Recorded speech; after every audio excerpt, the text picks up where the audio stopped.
Hello student, good morning to everyone. B.Ed first year, teaching subject pedagogy of economics. इसके अंतर्गत आज अपन अध्ययन करेंगे पूर्ति के नियम। ठीक है, रूल्स ऑफ सप्लायर। ठीक है, अगली क्लास में अपन ने पूर्ति के बारे में जाना था, पूर्ति का अर्थ, इसकी परिभाषा और ग्राफ के द्वारा पूर्ति किस तरह पूर्ति वर्ग को जाना था ग्राफ के द्वारा। आज हम जानेंगे पूर्ति के नियम। पूर्ति के नियम क्या होते हैं? पूर्ति के वह नियम यानी जिन रूल्स या नियमों के आधार पर पूर्ति की अवधारणा की जाती है, जिससे पूर्ति माना जाता है। तो किसके अंतर्गत आता है पूर्ति? सप्लायर। पूर्ति की गणना के अंतर्गत रूल्स पहला है पूर्ति का नियम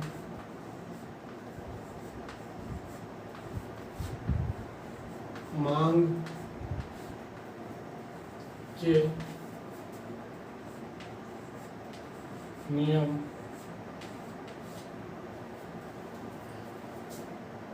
से विपरीत है।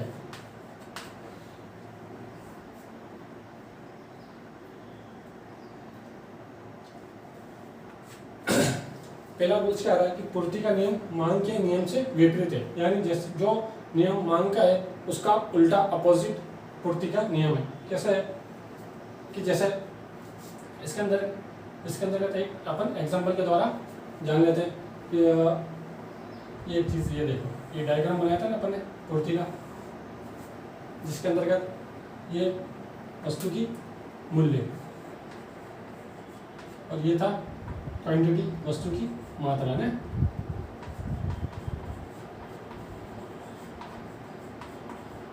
मात्रा जब प्राइस ये था P, तो क्वांटिटी कितनी थी? बराबर Q।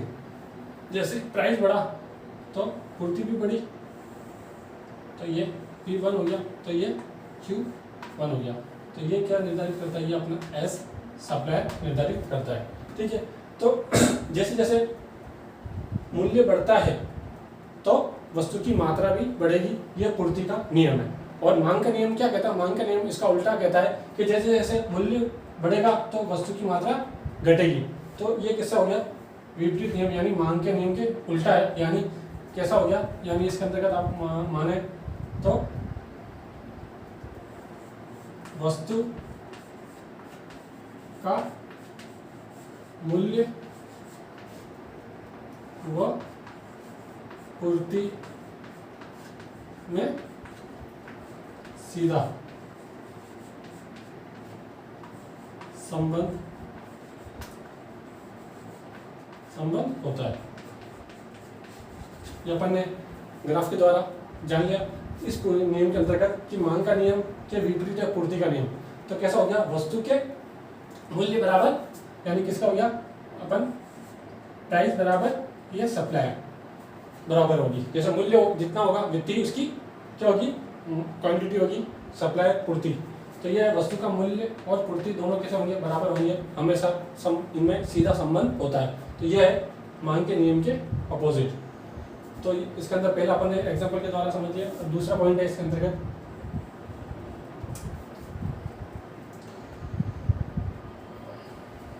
देखिएगा नहीं ना, इसको नेक्स्ट पे ले लेते हैं।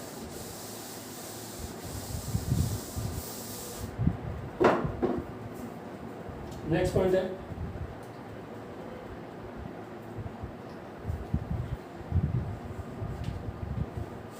पूर्ति के नियम में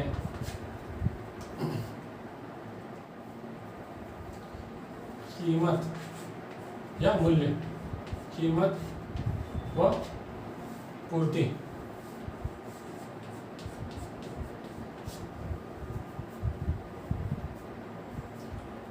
का धनात्मक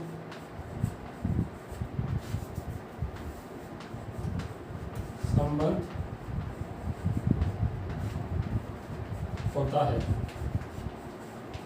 सेकंड, पूर्ति का रूल्स क्या कह रहा है कि पूर्ति का नियम ये कह रहा है कि कीमत व पूर्ति में कैसा होता है, धनात्मक संबंध होता है। अभी देखो एग्जांपल ले रहा वापिस, ये आ गया आपका मूल्य, ये आ गया आपकी क्वांटिटी, वस्तु की मात्रा। जब मूल्य इतना था तो वस्तु की क्वांटिटी ये थी P, ठीक है, ये क्वांटिटी। जैसे मूल्य बढ़ा तो वस्तु की क्वांटिटी भी बढ़ गई, ये Q1 होगी और मूल्य P1 हो गया, और बढ़ गया मूल्य तो ये Q2 होगी और ये P2 होगी। यानी जैसे जैसे मूल्य बढ़ता जा रहा है तो वस्तु की क्वांटिटी भी बढ़ती जा रही है, ये तो बता रहा है। और ये फिर किसका आ गया, ये आ गया आपका S पूर्ति वर्ग,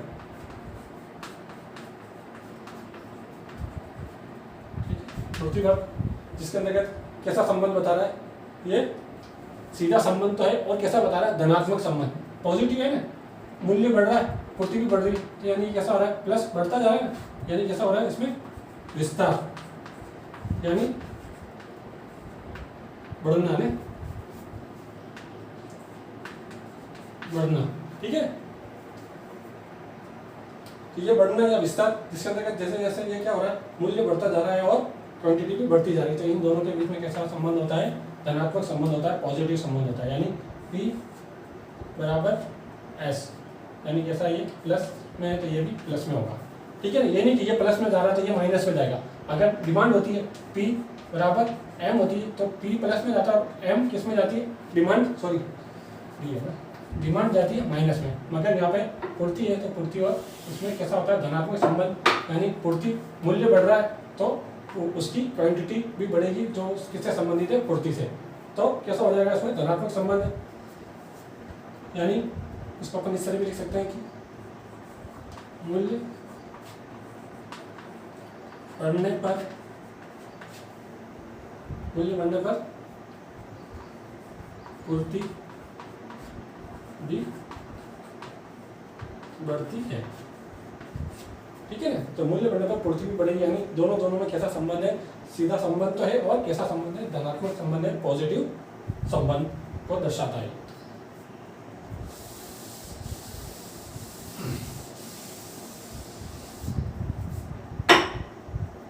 फिर है इसके अंतर्गत और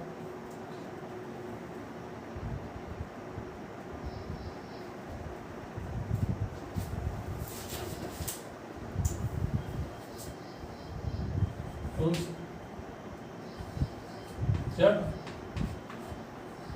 किसी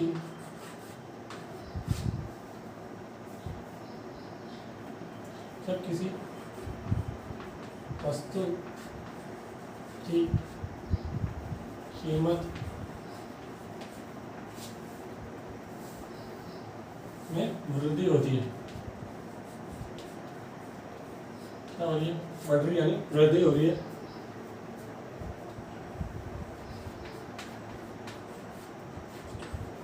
वृद्धि होती है, तब उस वस्तु की पूर्ति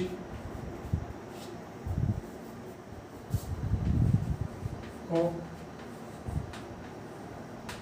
बढ़ाया जाता है।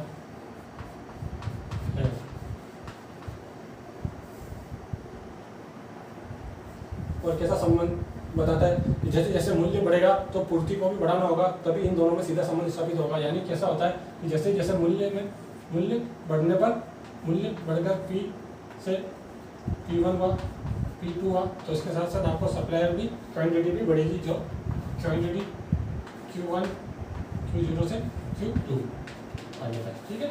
तो इस तरह आपको इसमें अंतर्गत, यानी जैसे जैसे वस्तु की मूल्य बढ़ता है तो आपको उसकी क्वांटिटी भी बढ़ानी पड़ेगी, तभी जाके ये संबंध स्थापित होगा। वो संबंध बाजार में कैसी स्थिति होगी, सामान्य स्थिति होगी, नहीं तो उथल पुथल वाली स्थिति उत्पन्न हो जाएगी किसमें, मार्केट के अंतर्गत। तो अर्थशास्त्र के नियम के अंतर्गत, पूर्ति के नियम के अंतर्गत, जब वस्तु का मूल्य बढ़ता है तो उसकी क्वांटिटी भी उसके साथ साथ उसी मात्रा में बढ़ाई जाती है।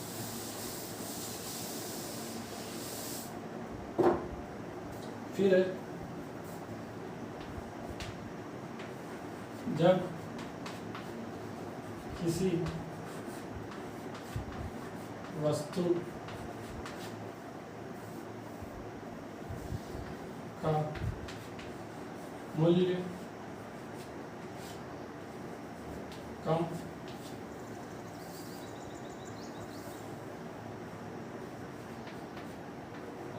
होने पर, जब किसी वस्तु का मूल्य कम होने पर उसकी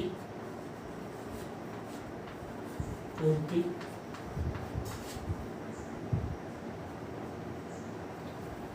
को घटा दिया जाता है।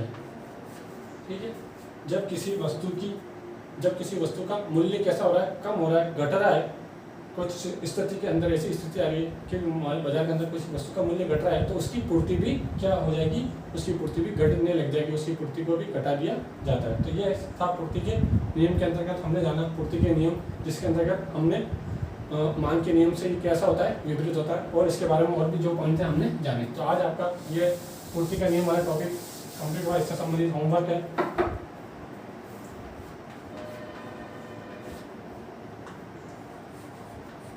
पूर्ति के